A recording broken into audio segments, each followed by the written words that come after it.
Hello मेरे प्यारे बच्चों, स्वागत है एमके सर इंस्पिरेशन के एक और बेहतर वीडियो में। सो माय डियर स्टूडेंट, आज के इस वीडियो में हम केमिस्ट्री के ऐसे टॉपिक को लेकर के आए हैं जो आपके लिए दोहरा लाभ देंगे। यानी इन क्वेश्चन पर ज्यादातर बच्चों आपके न्यूमेरिकल भी होते हैं और साथ ही साथ डेफिनेशन यानी परिभाषा भी पूछी जाती है। तो चलिए इन सारे क्वेश्चन को हम एक बार जल्दी से फटाफट देख लेते हैं ताकि कोई भी डाउट आपके माइंड में इससे रिलेटेड ना रह जाए। बच्चों एक बार लास्ट टाइम अगर आप इनको देख लेंगे तो बेहतर तरीके से अगर एग्जाम में आएगा सारे क्वेश्चन को फोड़ देंगे। तो चलिए हम शुरू करते हैं बच्चों एक एक क्वेश्चन को, और ध्यान से समझना बच्चों। बहुत सारे बच्चे कमेंट करते हैं कि सर इतना बताया नहीं मिला। अरे इतने से 70 नंबर थोड़ी ना मिल जाएगा।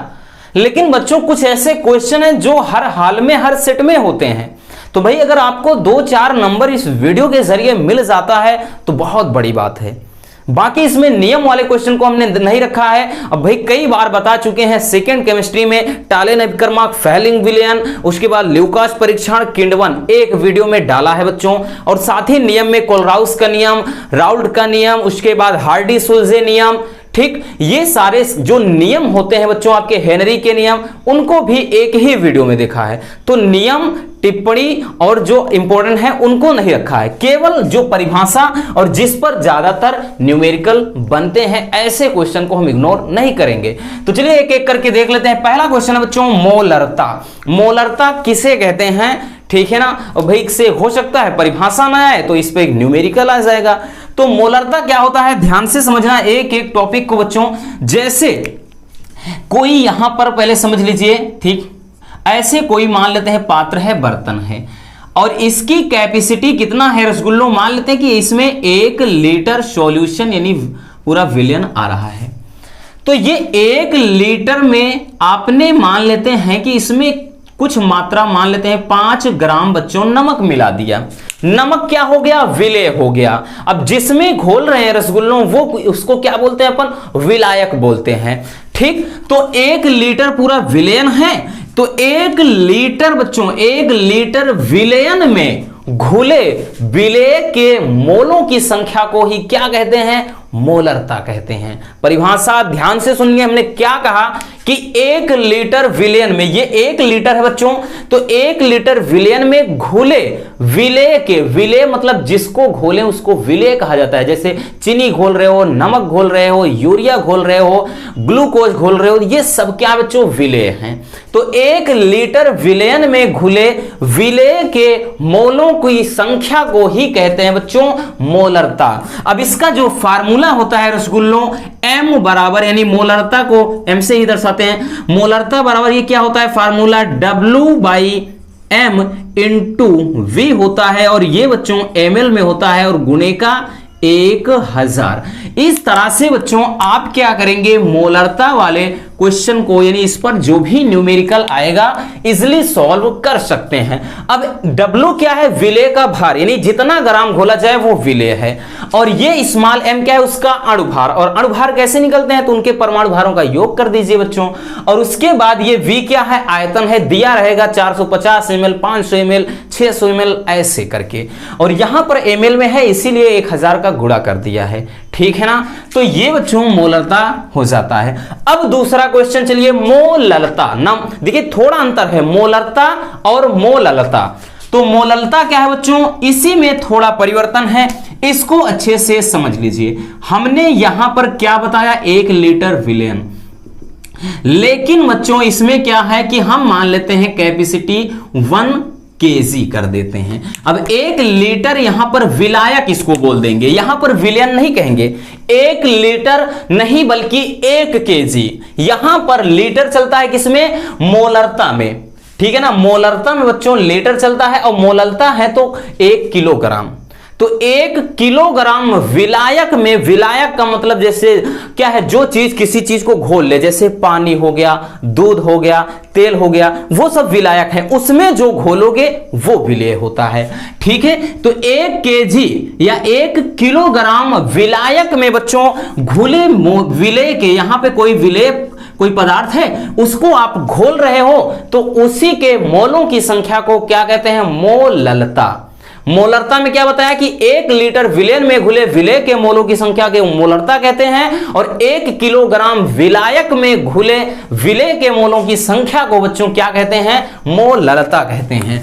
ठीक, तो इसका फार्मूला भी हो जाएगा, एम से ही दर्शाते हैं, m बराबर W बाई स्मॉल m, ठीक है ना। ये m अणुभार है, गुणे यहां कैपिटल W, और ये बच्चों आपका Gm, ये बोले तो ग्राम में रहेगा, गुणे 1000। देखिए फार्मूला में बस थोड़ा चेंजिंग है, जहां पर V यानी वॉल्यूम है, आयतन है, वहां पर हमने क्या लिख दिया है, कैपिटल W बोले तो विलायक का भार, और यहां पर क्या होता है, विलयन का आयतन। बात समझ में आई बच्चों। अब इस पर न्यूमेरिकल भी आपके बनेंगे, तो उसको भी आप इजिली कर सकते हैं।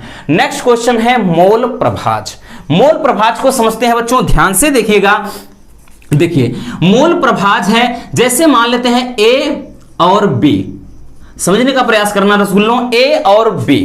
ठीक, वैसे तो अगर हम बात करें, ये क्वेश्चन ज्यादातर न्यूमेरिकल ही पूछता है, नहीं तो परिभाषा भी मिला देगा तो 3 या 4 नंबर का क्वेश्चन बन जाएगा।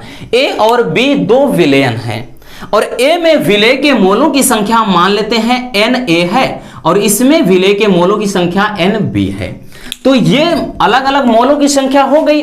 ठीक, तो मोल अंश या मोल प्रभाज किसे कहते हैं, ध्यान से सुनिएगा। किसी विलयन में घुले, ध्यान देना, ये कोई विलयन है और किसी विलयन में कोई, ये क्या है, A और B 2 घटक हैं। तो क्या है कि किसी घटक का या अवयव का मोल अंश उस घटक के मोलों की संख्या तथा उस विलयन में कुल घटक के मोलों की संख्या के अनुपात के बराबर होता है। अब नहीं समझ में आया, चलिए हम देख लेते हैं बच्चों। जैसे XA का मोल प्रभाज निकालना है, XA लिख दिए। XA है तो A के मोलों की संख्या Na है बच्चों। कुल का मतलब रसगुल्लों, दोनों आप क्या करोगे, जोड़ दोगे, नीचे Na प्लस Nb। हमने क्या बताया बच्चों कि किसी तत्व का, तत्व या किसी अवयव या किसी घटक, ए क्या है, कोई अवयव है या घटक है, तो किसी घटक के जो मोल का मोल अंश होता है, उस घटक के मोलों की संख्या तथा कुल घटक के मोलों की संख्या, ठीक, ये कुल घटक के मोलों की संख्या का योग होता के, ठीक, अनुपात को, बटा का मतलब क्या है, अनुपात को क्या कहते हैं, मोल अंश कहते हैं। बात समझ में आया, सीधा सीधा है बच्चों। अब इसी तरह हम B का निकालना चाहेंगे, XB, क्योंकि मोल अंश को X से ही दर्शाते हैं। B का मोल अंश या मोल प्रभाज निकालेंगे तो B के मोलों की संख्या, और नीचे क्या हो जाएगा, कुल घटक के मोलों की संख्या। तो इस तरह से 2 घटक हैं और दोनों के मोल अंश, भाई 3 होते NC लिख देते, और क्या 4 होता ND लिख देते, और नीचे कुल सबका योग, और ऊपर जिसका क्या अलग अलग रख देंगे। तो किसी घटक का मोल अंश उस घटक के मोलों की संख्या तथा कुल घटक के मोलों की संख्या के अनुपात के बराबर होता है। क्या चीज बच्चों, मोल अंश या मोल प्रभाज। समझ में आया यह बात। चलिए अगला क्वेश्चन देख लेते हैं बच्चों। अगला जो क्वेश्चन है वो है क्वथनांक में उन्नयन। क्वथनांक बोले तो बॉइलिंग पॉइंट, उन्नयन का मतलब बढ़ोतरी बच्चों, ठीक है ना। क्वेश्चन नंबर ध्यान देना, ये दूसरा है, ठीक, और ये है बच्चों तीसरा, और ये क्वेश्चन है रसगुल्लों चौथा, ठीक। तो क्वथनांक में उन्नयन, क्वथनांक देखिए बच्चों, कोई क्या है, मान लेते हैं कि यहां पर कोई विलायक है। अब विलायक का मतलब हमने बता दिया ना, कोई भाई लिक्विड है, पानी भरा हुआ है रसगुल्लों, ये मान के चलिए।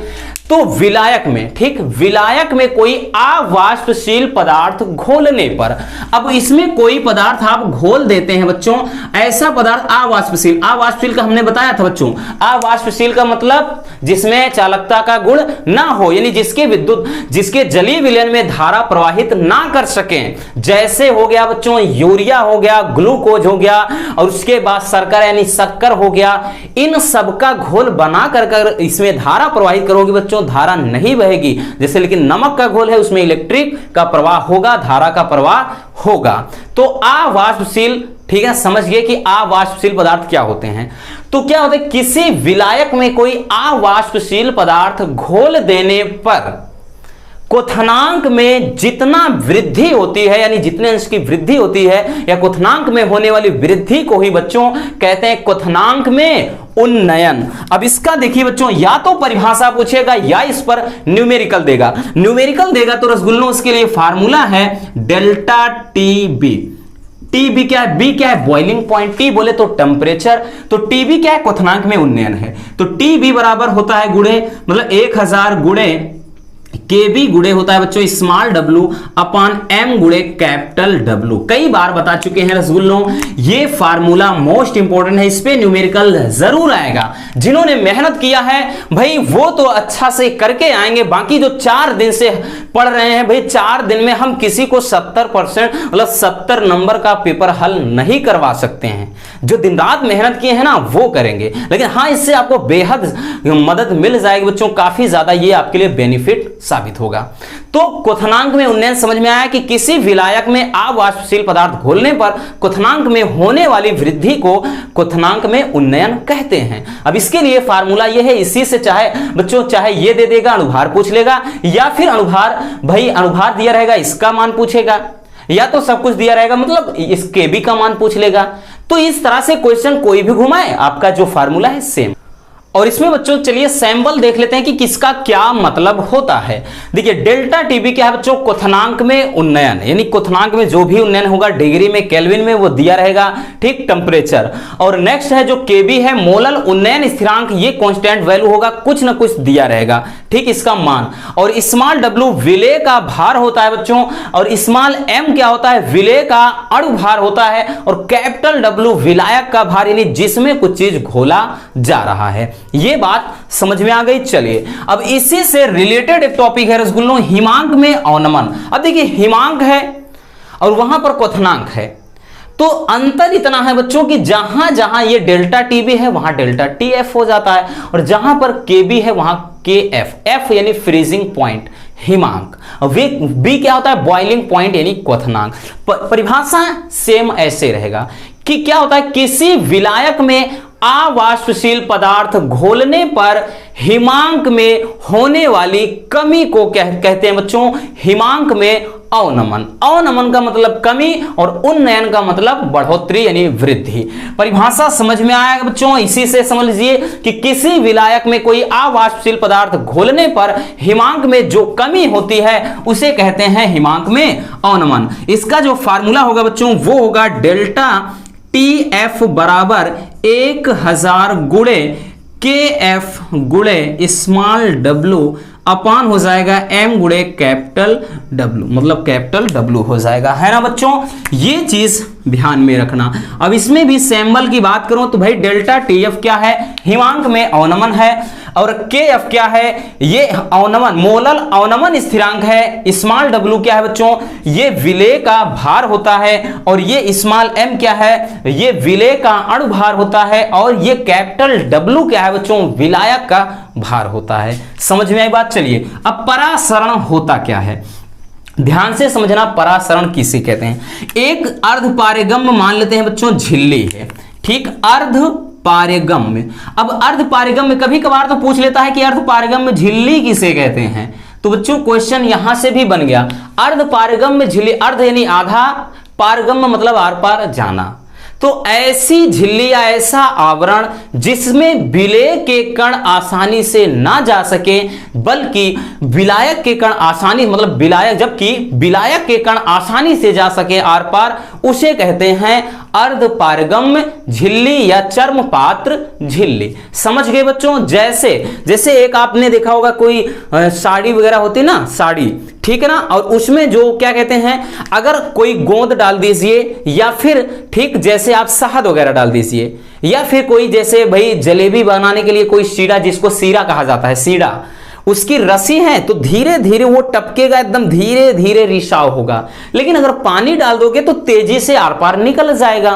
पानी क्या हो गया विलायक हो गया बच्चों, और वो जो शहद वगैरह डालोगे विलेय हो जाता है, ठीक है ना। यानी क्या होता है बच्चों विलेय हो जाता है। विलेय का मतलब उसमें कुछ आपने घोल दिया, एक प्रकार का कोलाइडी विलयन उसको हम कह सकते हैं, ठीक, कि ऐसा पदार्थ जिसमें क्या होता है कि विलायक का जो घोल होता है विलयन होता है वो आसानी से गुजर जाए, यानी विलायक के कण आसानी से चले जाएं, और जबकि जो विलेय के कण हैं वो आसानी से आर पार ना होने पाए, तो ऐसी झिल्ली को कहते हैं अर्धपारगम्य झिल्ली। ये तो रही अर्धपारगम्य झिल्ली की बात, लेकिन हमें समझना है परासरण दाब, ठीक है ना बच्चों। परासरण दाब क्या होता है, मान लेते हैं दो विलयन है, इधर कम सांद्रता वाला विलयन है और इधर अधिक सांद्रता वाला विलयन है।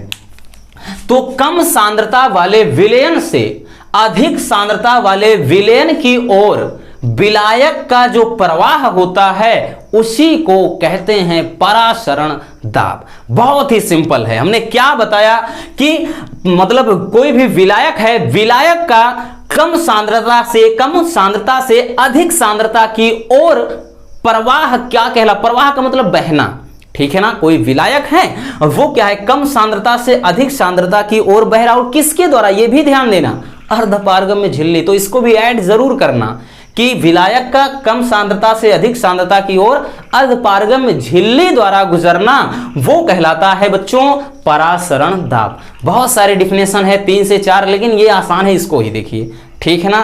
फिर से रिकॉल करिए रसगुल्लों, क्या बताया कि विलायक का कम सांद्रता से अधिक सांद्रता की ओर अर्धपारगम्य झिल्ली द्वारा गुजरना परासरण दाब कहलाता है। आई बात समझ में। चलिए नेक्स्ट क्वेश्चन देखते हैं बच्चों। ये 5वां हो गया, ये 6ठा हो गया, भाई साहब ये 7वां हो गया, ये 8वां हो गया। अब कह रहा है इलेक्ट्रोड विभव क्या है, ध्यान से समझिए। कोई भैया तोप नहीं है बच्चों। देखिए जैसे है, कोई हमने बता दिया एक सेल है और इस सेल में छोटे ही चित्र में निपटारा कर देते हैं अपन। इस सेल में मान लेते हैं कि कोई इलेक्ट्रोड डूबी हुई, इलेक्ट्रोड किसे कहते हैं बच्चों, धातु की छड़ होती है, ठीक है ना। कोई इलेक्ट्रोड आपने डुबो दिया, चाहे जिंक का हो, एल्यूमिनियम का हो, कापर का हो, ठीक, कोई भी एजी है, एयू है, किसी का भी हो, एक इलेक्ट्रोड डुबो दिया। तो किसी इलेक्ट्रोड को, ठीक है, या किसी धातु की छड़ को क्या है कि लवण के विलयन में डुबोने पर, जैसे मान लेते हैं ये जेडेयन की छड़ है, तो जेडेयन SO4 का मान लेते हैं इसमें विलयन भरा है और इस चीज का घोल इसमें भरा है।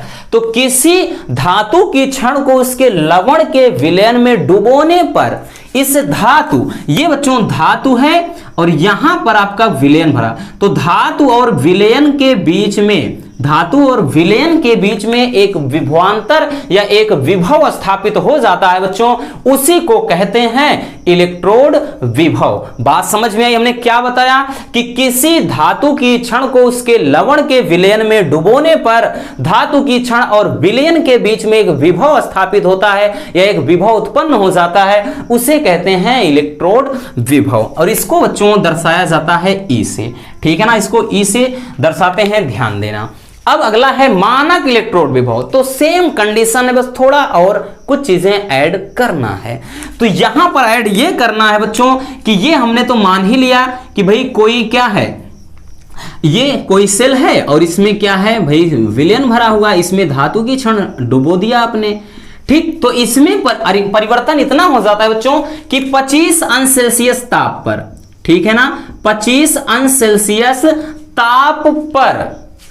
ताप पर क्या होता है कि 1 मोलर सांद्रता वाले विलयन में धातु की छड़ को डुबोने पर धातु की छड़ और विलयन के बीच जो विभव स्थापित होता है उसे कहते हैं मानक इलेक्ट्रोड विभव। इसको अपन दर्शाते हैं ई नोट से, ठीक। बात समझ में आई। इसमें क्या है, इसमें केवल इतना कि किसी धातु की छड़ को क्या है कि विलयन के घोल में या लवण के घोल में डुबोने पर धातु की छड़ और विलयन के बीच जो विभव उत्पन्न होता है वो है इलेक्ट्रोड विभव। लेकिन मानक का मतलब एक स्टैंडर्ड वैल्यू, एक फिक्स वैल्यू, ठीक। तो मानक इलेक्ट्रोड विभव में केवल इतना होता है बच्चों कि 25 अंश सेल्सियस ताप पर या 25 अंश सेल्सियस पर 1 मोलर सांद्रता वाले, यानी ये जो विलयन इसमें होना चाहिए, कितना होना चाहिए, 1 मोलर, ठीक है, या 1 मोल, 1 मोलर सांद्रता वाले विलयन में डुबोने पर 25 अंश सेल्सियस ताप होना चाहिए और विलयन की सांद्रता 1 मोलर होनी चाहिए।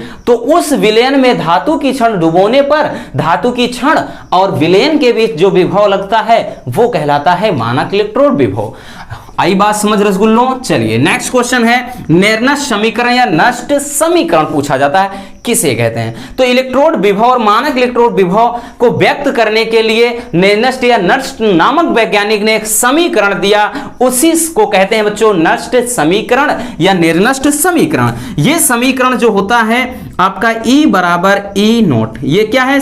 सेल का इलेक्ट्रोड विभव, ये मानक इलेक्ट्रोड विभव -2.303 और यहां से होता है RT अपान NF और उसके बाद यहां पर होता है log M। ये बच्चों सॉल्यूशन के फॉर्म में होता है, ठीक है, सॉरी सॉलिड के फॉर्म में, और नीचे क्या होता है MAN मान लेते हैं चार्ज, ये इक्विवेलेंट के फॉर्म में होता है, ठीक है ना। तो ये बच्चों इस तरह से रहता है, या इसी को एक और तरीके से लिखते हैं, वो हमने अभी जो इसके पहले का जो क्वेश्चन पेपर, एक मॉडल पेपर हल करवाया था, उसमें बताया था कि E बराबर E0 माइनस का यहां पर 0.0591, यानी सबका R और T F वगैरह का वैल्यू रख करके अपान N और नीचे यहां log बेस 10 1 अपान MN के प्लस चार्ज, ठीक ना, क्योंकि F क्या है? फैराडे नियतांक, T क्या है? परमताप होता है बच्चों, R क्या है? गैस स्थिरांक या गैस नियतांक होता है। तो ये बात ध्यान देना, इस समीकरण को ऐसे लिखिए या जो इसके पहले तरीका बताया वो भी, दोनों बराबर हैं।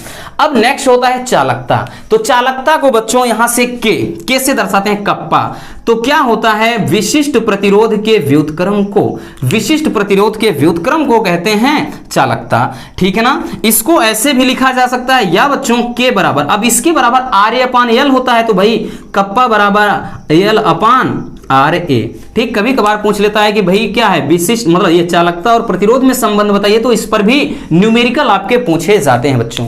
के इसको कप्पा से दर्शाता है, ठीक है ना, कप्पा बराबर L अपान RA। बात समझ में आई? क्योंकि बच्चों ये जो रो होता है, ठीक, विशिष्ट चालकता, ये होता है विशिष्ट चालकता बराबर RA अपान L, तो भाई ये बटे में है तो ऊपर चला जाएगा। बात समझ में आई? ये हो गया, ठीक है ना बच्चों। चलिए नेक्स्ट क्वेश्चन है अभिक्रिया का वेग। तो किसी समय या किसी क्षण अभिकारक की सांद्रता में होने वाले परिवर्तन को अभिक्रिया का वेग कहते हैं। तो अभिक्रिया का जो वेग होता है बच्चों, अभिक्रिया के वेग ये होता है dt अपान dx, ठीक। ओ क्या लिख रही है भाई? dx अपान dt, ठीक। तो ये अभिक्रिया का वेग होता है। dx क्या? अभिकारक की सांद्रता में परिवर्तन को बता रहा है बच्चों, और dt क्या है? ये क्या है? समय परिवर्तन की दर, ठीक है ना।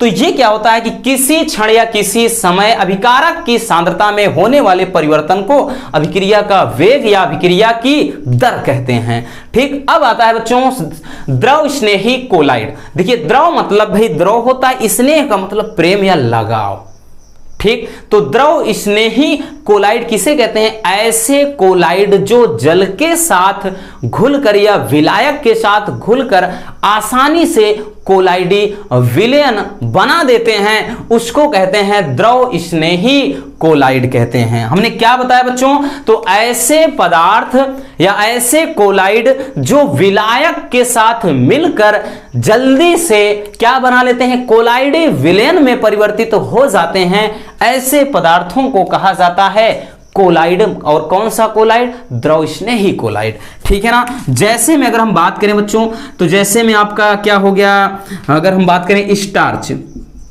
स्टार्च हो गया, ठीक, एंजाइम हो गया, प्रोटीन हो गया, तो ये सभी द्रव स्नेही कोलाइड के अंतर्गत आते हैं, ठीक।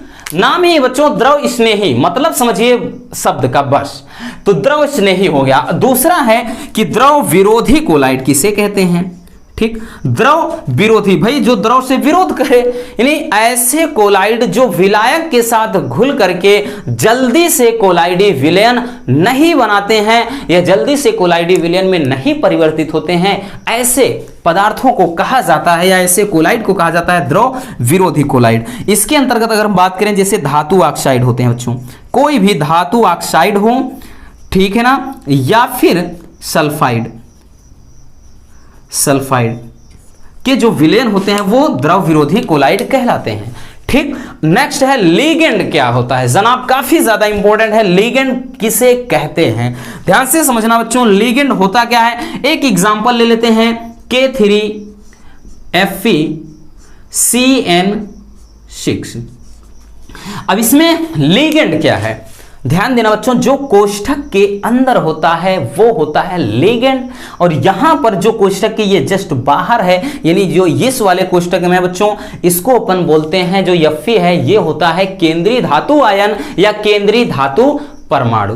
तो क्या होता है बच्चों कि लिगेंड किसे कहते हैं? केंद्रीय धातु परमाणु को इलेक्ट्रॉन त्याग कर जो मतलब उनके साथ बंध बनाते हैं वो कहलाते हैं लिगेंड। तो इसमें लिगेंड क्या है बच्चों? इसमें लिगेंड है Cn, ठीक, यानी केंद्रीय धातु परमाणु को मतलब इलेक्ट्रॉन त्याग कर, ठीक, केंद्रीय धातु परमाणु को इलेक्ट्रॉन त्याग कर उपसंयोजक बनाने वाले जो ये पदार्थ होते हैं या एलिमेंट्स होते हैं, तत्व होते हैं, वो कहलाते हैं लिगेंड।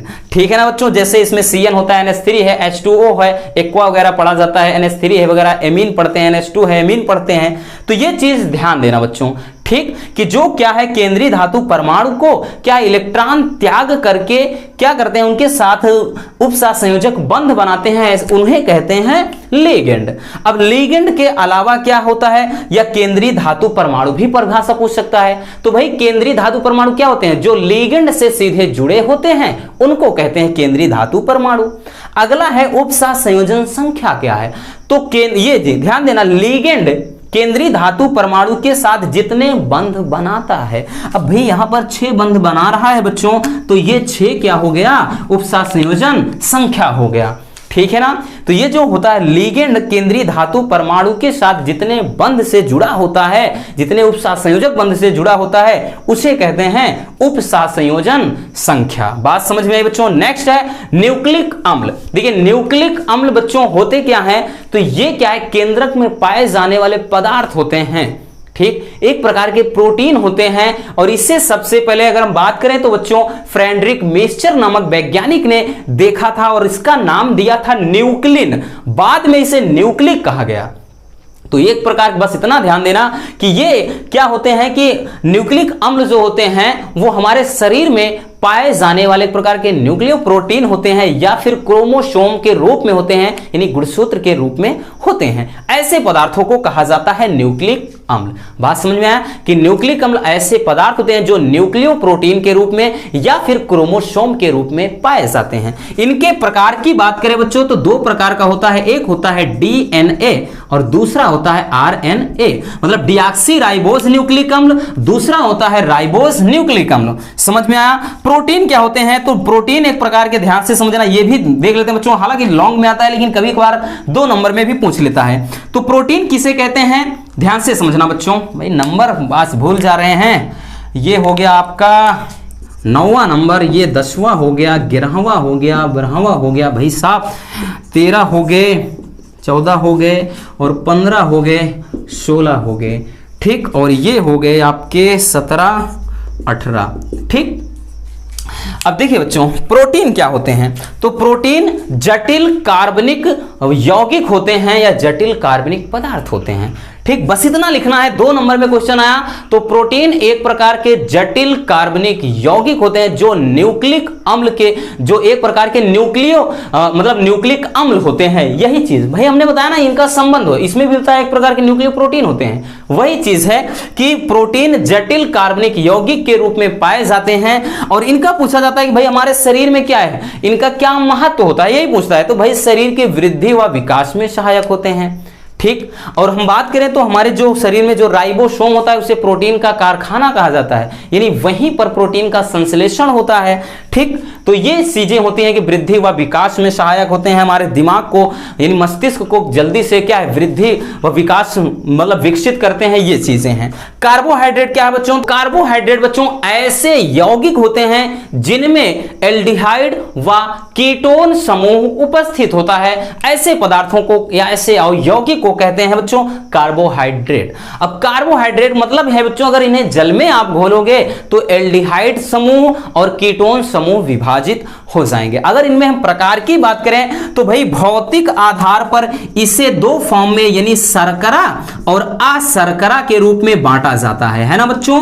और उसके बाद अगर रासायनिक फॉर्म में कहें, अगर रासायनिक रूप में, तब इनमें क्या होता है रासायनिक रूप में बच्चों ये आते हैं मोनोसैकेराइड, डाइसैकेराइड, पॉलीसैकेराइड। तो ये ध्यान देना कि मोनो, उसके बाद डाई, उसके बाद पॉली, ठीक है ना, मोनो, डाई और उसके बाद पॉलीसैकेराइड। रासायनिक रूप में तो मोनोसैकेराइड, डाइसैकेराइड, पॉलीसैकेराइड होते हैं भाई। इनमें अलग अलग परिभाषा भी पूछ सकता है, हमने बताया भी पेपर जो सॉल्व करवाया उसमें। और शर्करा, ये शर्करा और अशर्करा पूछा जाता है, ये भौतिक आधार पर, भौतिक गुणों के आधार पर, रासायनिक गुणों के आधार पर ये होते हैं। तो ये बच्चों कुछ ऐसे क्वेश्चन है रसगुल्लों जो आपको हर हाल में एक बार देख के अच्छे से जाना है। ये डेफिनेशन है, बाकी बच्चों जरूरी नहीं कि इसके अलावा हमने जो छोड़ दिया है वो नहीं आएंगे, सारे इंपॉर्टेंट है। जो नियम है एक वीडियो में है, उसके बाद जो बच्चों हमने बताया टालेन अभिकर्मक, फैलिंग विलयन, ल्यूकास अभिकर्मक या ल्यूकास परीक्षण, किडवन, ये सारे टॉपिक भी मोस्ट इंपॉर्टेंट है, उनको एक वीडियो में बताया है। इसलिए आपको मतलब ज्यादा घूमना नहीं, उनको आराम से देख सकते हैं। ये एक ऐसे हैं कि भाई जो सबसे ज्यादा पिक किए जाने वाले आपके डेफिनेशन है, इसलिए एक बार इनको अच्छे से देख करके जाना है। तो बस आज के इस वीडियो में इतना ही बच्चों, मिलते हैं किसी और ऐसे मजेदार वीडियो के साथ। Love you, bye bye, take care.